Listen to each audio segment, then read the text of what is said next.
Hello guys, I am किरण सिंह और आज हम जो बुक पढ़ रहे हैं दी वन थिंग। इस बुक का जो कंटेंट है वो 4 पार्ट में डिवाइड है, इसलिए समरी जो हम करेंगे वो भी 4 पार्ट में करेंगे। तो इस बुक में बताया गया कि जो हमें सक्सेस का मैजिकल जो सीक्रेट बताया गया है। और इस बुक के राइटर हैं गैरी केलर और जे पापासन। जैसे कि स्वामी विवेकानंद भी कहते हैं कि take up one idea, make that one idea your life, think of it, dream of it, live on that idea and let the brain, muscles, nerves, every part of your body be full of that idea and just leave every other idea alone. This is the way to success. That is the way great spiritual giants are produced. The one thing. First chapter, the one thing. एक चीज़ पर focus करें। यदि आप 2 खरगोशों का पीछा करेंगे तो आपके हाथ एक भी खरगोश नहीं आएगा। यदि आप 2 नावों पर पैर रखेंगे तो निश्चित रूप से आप डूबेंगे। इसलिए आप किसी डाक टिकट की तरह बने, एक चीज़ से तब तक चिपके रहें जब तक उसे पा न लें।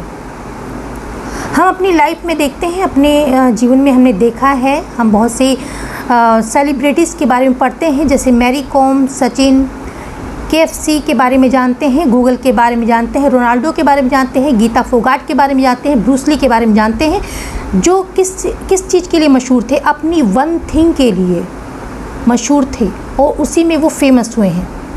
तो राइटर हमें कहते हैं कि जब मेरा ध्यान वन थिंग पर रहा तो मुझे बेहद सफलता मिली, और जब सफलता का पारा गिरा उस समय मेरा ध्यान कई चीज़ों पर था। यदि हर व्यक्ति के पास बराबर समय है, बराबर एनर्जी है, तो कुछ लोग बेहद सफल और कुछ असफल क्यों होते हैं? क्योंकि असफल व्यक्ति इसलिए होते हैं क्योंकि उनका जो एनर्जी है, फोकस है, बहुत सी चीज़ों में बटा रहता है और वे अपने गोल के उस छोटी चीज़ को ध्यान नहीं दे पाते जहाँ से उनको काम शुरू करना है। तो असाधारण परिणाम सीधे इस बात पर निर्भर करते हैं कि आप अपनी एकाग्रता और ध्यान को कितना सूक्ष्म, कितना गहन कर पाते हैं। हम लोग power of subconscious mind book पढ़ चुके हैं। उसमें भी राइटर ने बताया है कि सबकॉन्शियस माइंड तभी मदद करता है जब हम एक गोल पर टिके रहें। एक बात सोचें, एक गोल के बारे में सोचें, कल्पना करें और उसी के ऊपर मेहनत करें तो हम उसको पा सकते हैं, निश्चित रूप से पाएंगे। हमारे जीवन में कुछ इम्पॉर्टेंट काम होते हैं, कुछ अर्जेंट काम होते हैं।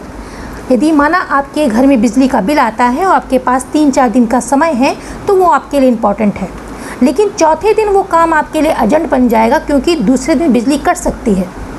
उसी तरीके से जाने कि आपका अर्जेंट काम इस समय का कौन सा है, वो वन थिंग वो कौन सी है। हम उस वन थिंग का सबसे छोटे पॉइंट पर कैसे पहुंच सकते हैं, तो इसके लिए हम टू डू लिस्ट बनाएंगे। कैसे बनाएंगे?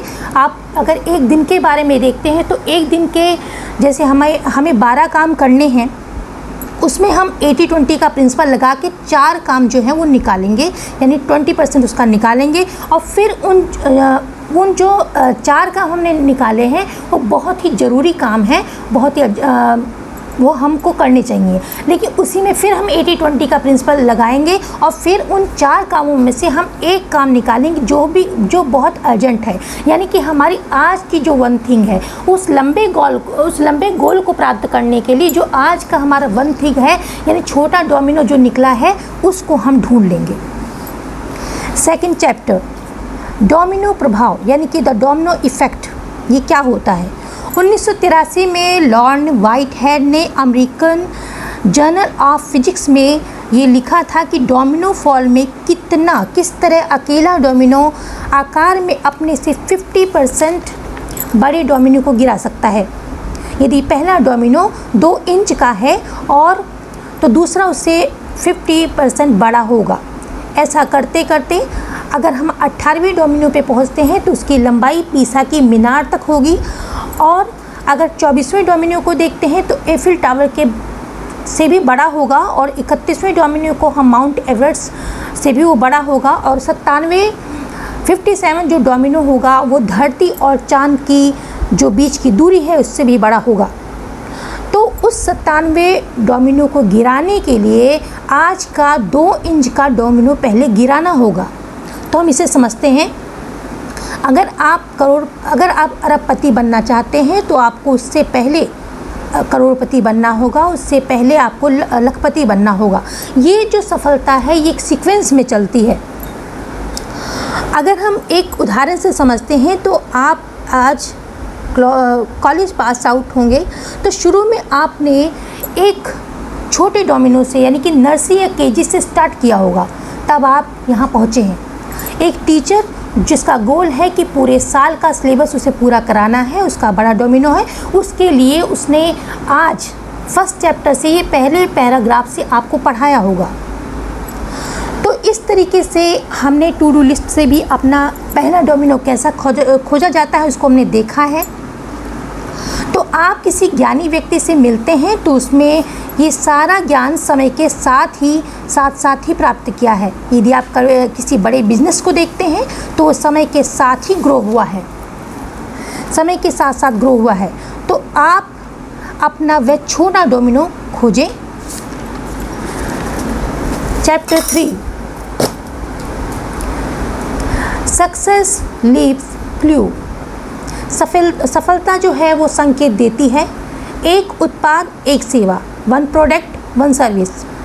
असाधारण रूप से सफल कंपनियां किसी एक प्रोडक्ट के लिए जानी जाती हैं, चाहे वो कर्नल सैंडर्स की KFC हो या इंटेल का माइक्रो प्रोसेसर हो, गूगल का सर्च इंजन हो। इनको देखें, वन पर्सन वन थिंग। यदि हम अलग तरीके से इसको देखते हैं वन थिंग को और सफल व्यक्तियों के, तो हम देखते हैं अगर व्यक्तियों पे लागू करें तो हम देखते हैं कि हर व्यक्ति के पीछे, हर सफल व्यक्ति के पीछे एक व्यक्ति का हाथ होता है, प्रेरणा होती है। चाहे उसके माता हो या पिता हो, भाई हो, कोई भी हो, तो एक प्रेरणा स्रोत होता है जो उसका साथ देता है, उसे उसने प्रेरित किया है, उसको दिशा, और उनकी वजह से उनकी दिशा बदल गई है। यदि हम कार्टूनिस्ट वॉल्ट डिज्नी को देखते हैं तो वह महत्वपूर्ण व्यक्ति उनके भाई थे रॉय, जिन्होंने उन्हें आर्ट स्टूडियो में काम दिलवाया था। एल्बर्ट आइंस्टाइन के जीवन में बदलाव लाने वाले उनके गुरु मैक्स तलमूड थे।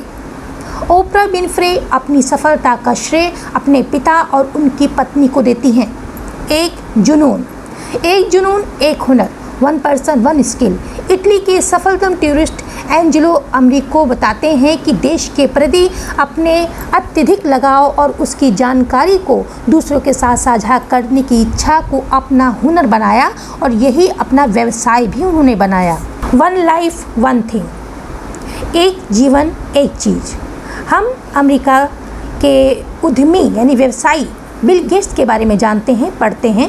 स्कूल के दिनों से ही बिल का एकमात्र जुनून जो था वो कंप्यूटर प्रोग्रामिंग था, जिससे उनके जीवन को विकसित करने और सफलता दिलाने में महत्वपूर्ण सफलता दिलाई। आज हमारे पास सूचनाओं का और ज्ञान का भंडार है।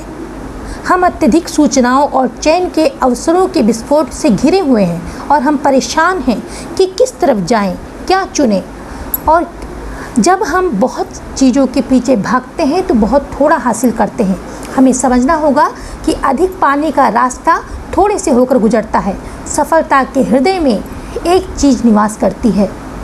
कहते हैं कि प्रेम गली अतिसा करी, उसमें दूसरा दूजो न समाए। यानी कि प्रेम गली इतनी पतली होती है कि उसमें जो दूसरा व्यक्ति, दूसरा गोल, दूसरा डिज़ायर नहीं समाता है। एक के डिज़ायर के प्रति, वन थिंग के प्रति ही प्रेम होना चाहिए और अपना वन थिंग खोजिए। अच्छा, सफलता की राह में अब आगे हम पढ़ेंगे। सफलता की राह में बहुत से झूठ हैं जो हमें भ्रमित करते हैं, आगे चल के उसको पढ़ेंगे। So thanks for watching.